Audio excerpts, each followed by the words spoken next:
Bani Isroildan Nasuh degan bir kishi o'tgan ekan. Alloh taolo bu Nasuhni imtihon qilgan ekan. Bu Nasuh degan kishi ekan, lekin yuz tuzilishi ayollarga o'xshab ketar ekan. Soqoli, mo'ylovi yo'q ekan. Ayollarga o'xshab ketar ekan. Hattoki ovozi ham ayollarga o'xshab ingichka ekan. Shundan foydalanib bu Nasuh degan kishi ayollarni kiyimini kiyib, ayollar hammomiga ishga kiribdi. O'zi erkak bo'lib turib, ayol suratiga kirib, ayollar hammomiga ishga kiribdi. U ishi ya'ni dallog deyiladi arabchasiga. Dalloglikka kiribdi. Dallog degani ma'nosi hozirgi tilda tarjima qilganda massajist ekan. Massaj qilishga ayollarning hammomiga ishga kiribdi. Ayollarni massaj qilar ekan, ayollar uni erkakligidan xabari ham yo'q ekan. Ular uni ayol deb his qilar ekanda. U massaj qilib shuni orqasidan kun ko'rar ekan. U unga maosh berar ekan, oylik berar ekan. Shunday qilib necha yillar shu ishni qilib yurgan ekan, birorta kishi bilmagan ekan uni erkakligini. Kunlardan bir kuni o'zi bilan o'zi aytibdi: "Men ayollarning kiyimini kiydim, o'zimni ayollarga o'xshatdim va begona ayollarni badanini massaj qilyapman. Bu katta gunoh. Bu Alloh taoloning la'natiga giriftor bo'ladigan gunoh qilyapman. Ertaga qiyomatda Allohning huzuriga borganimda nima deb javob beraman?" deb tavba qilishga harakat qilibdi. Tavba qilay debdi, shu ishimdan voz kechay deb tavba qildi-da, ishidan tashlab o'sha kuni uyiga kelibdi. Uyda kelib bir kecha kunduz yotgandan keyin yana xumor tutib, yana qaytib ishiga boribdi. Ayollar hammomiga. Yana ishini qilibdi. Yana 1-2 oy o'tgandan keyin yana tavba qilib uyiga kelib bir kun yotib, yana ertasi xumor tutib, yana ishga boribdi. Xullas kalom 7 marotaba tavba qilibdi, 7 marotaba tavbasidan qaytibdi. Oxiri shu xulosaga kelibdi: "O'zimni tuta olmayapman. Kel bir olimni oldiga boray. Bir taqvodor zot oldiga borib, uning bir suhbatidan, ma'ruzasidan eshitib, shoyatki shu ta'sir qilsa-yu, shu ishimdan qaytsam" deb o'sha mahallada bir taqvodor zot bor ekan, ulamo bor ekan. Shu ulamoning huzuriga boribdi Nasuh. Ulamoning huzuriga borib aytibdiki: "Bir gunohim bor, o'zim bilaman, Alloh biladi. U sir u." Ayol suratiga borgan ulamoning oldiga. Lekin ulamo Allohning valisi ekan, uni erkakligini sezib qopti. Va aytibdiki: "Allohdan qo'rqgin, bu ishingdan qaytgin, tavba qilgin. Allohning la'natiga giriftor bo'lyapsan bu ishing bilan. Alloh seni tavbangni qabul qilmaydi bunaqada. Qachonki kiyimlaringni yechib, o'z holingga kelib, erkaklarning kiyimini kiyib tavba qilsang va undan keyin tavbangni Alloh taolo qabul qiladi.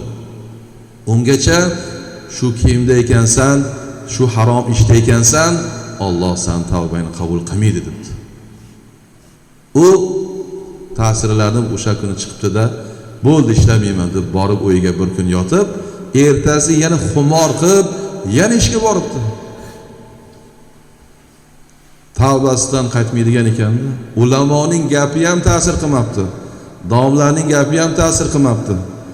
Ba'zi bir insonlar bor-ku, domla gapirsa ham olmaydi, Qur'ondan gapirsangiz ham olmaydi, payg'ambarning so'zini ham olmaydi. Kim borib kelgan deydigan fosiqlar bor-ku.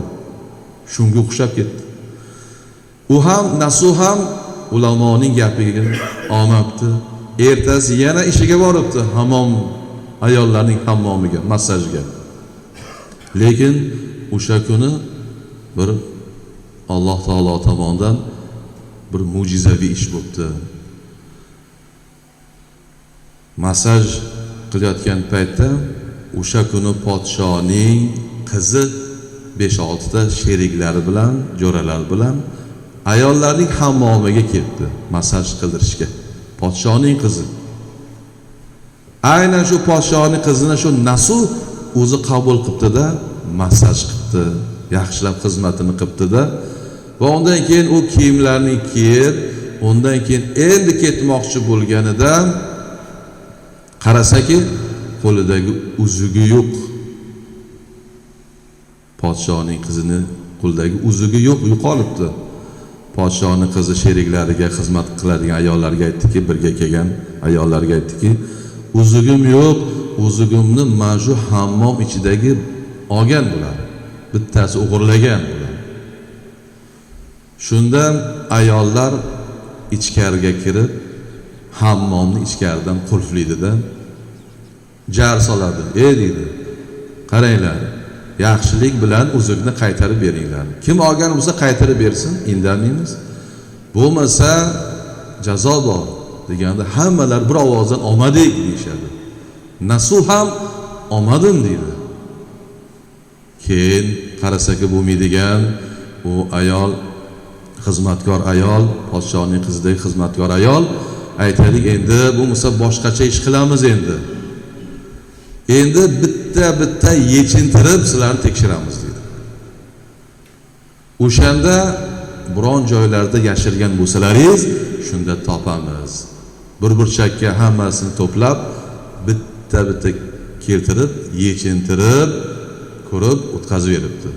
Yo'q deb o'tkazib beribdi. Asta sekin Nasuhning navbatiga kelibdi. U erkak-ku, o'zini ayolga o'xshatgan, o'zini ayollarning kiyimini kiygan, lozim kiygan, ro'mol kiygan, qoshlarini bo'yagan ayol-ku. O'sha Nasuh o'ylab aytibdiki, qarasaki asta sekin navbati kelyapti. Shunda aytibdiki, agar meni yechintirsa, meni erkakligimni bilsa, bu podsho meni terimga somon tiqib, burda qilib meni ko'mib qo'yadi-yu.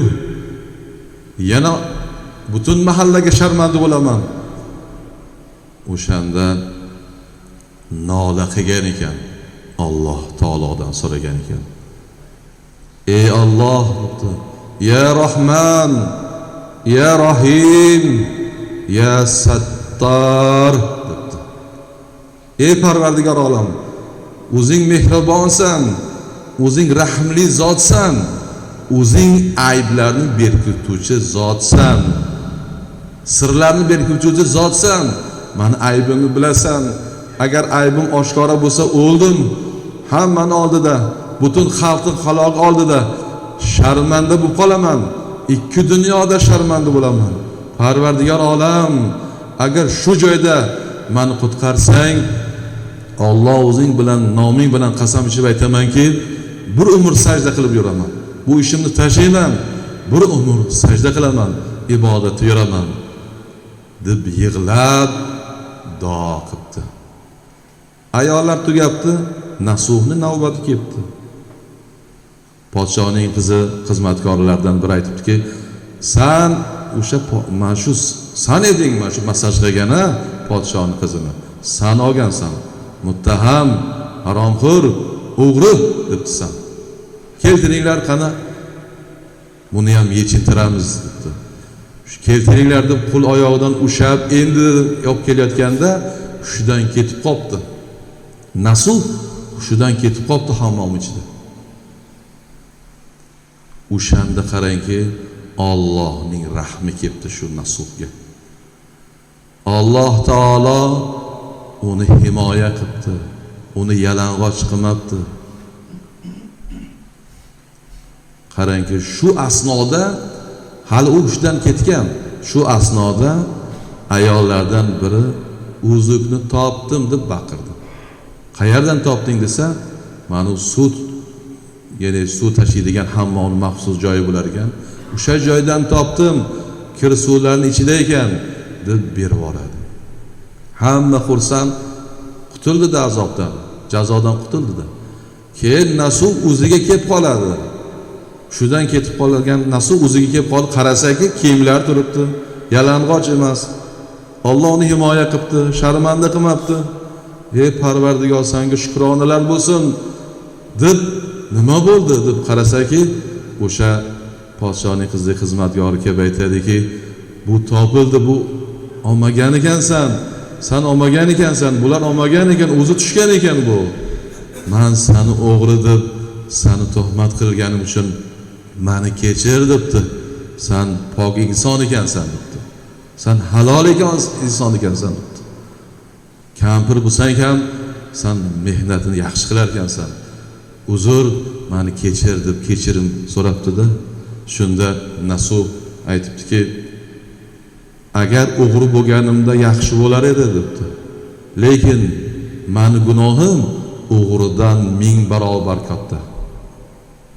Meni bir yuzim qora emas debdi. 200im qora Allohning huzurida. Men debdi, Allohimdan minnatdorman. Bo'ldi, bugundan boshlab ishni tashladim. Allohu akbar deb ishni tashlab uyiga ketgan ekan. Qarang, uyda yotibdi, endi astoydil ertadan boshlab masjidga chiqaman, ibodat qilaman, sajda qilaman. Allohim meni qutqardi. Bir o'limdan qutqardi. O'lgan edim men. Qaytadan yana meni tiriltirdi Allohim deb turgan paytda Alloh taolo yana imtihon qildi. Qarang. Alloh taolo shunaqa bandasini tez-tez imtihon qilib turadi, hurmatli jamoat. Alloh yana imtihon qildi. Podshoning xizmatgorlari kelibdi-da, aytibdiki, sizni podshoning qizi chaqiryapti. Endi siz mana hammomdagi oddiy massajist emas, endi siz saroy massajisti bo'lasiz. Podshoning xizmatida bo'lasiz endi siz. Podshoning qizining xizmatida bo'lasiz.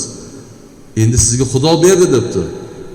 Yuring, endi sizni chaqiryapti. Sizni massajingiz yoqib qopti debdi. U erkakda shuning uchun yoqadi. O'shanda u aytib, bahona izlab aytibdiki, qo'llarim ishib ketgan, kasal bo'lib qoldim, qo'llarim ishdan chiqqan, endi bormayman deb qaytargan ekan. Qarang, podshohni amrini qaytargan ekan. O'shanda Parvardigor olam va'da endi kecha kunduz sen ibodatingni qilaman deb ayollarning kiygan ayolning kiyimlarini yechib o'ziga kelib tavba qilib astoydil ibodat qilgan ekan. Uning ismi Nasuh ekan. Nasuh, tavbatan nasuha degan oyatdan rivoyat bu. Buni ulamolar rivoyat qilgan.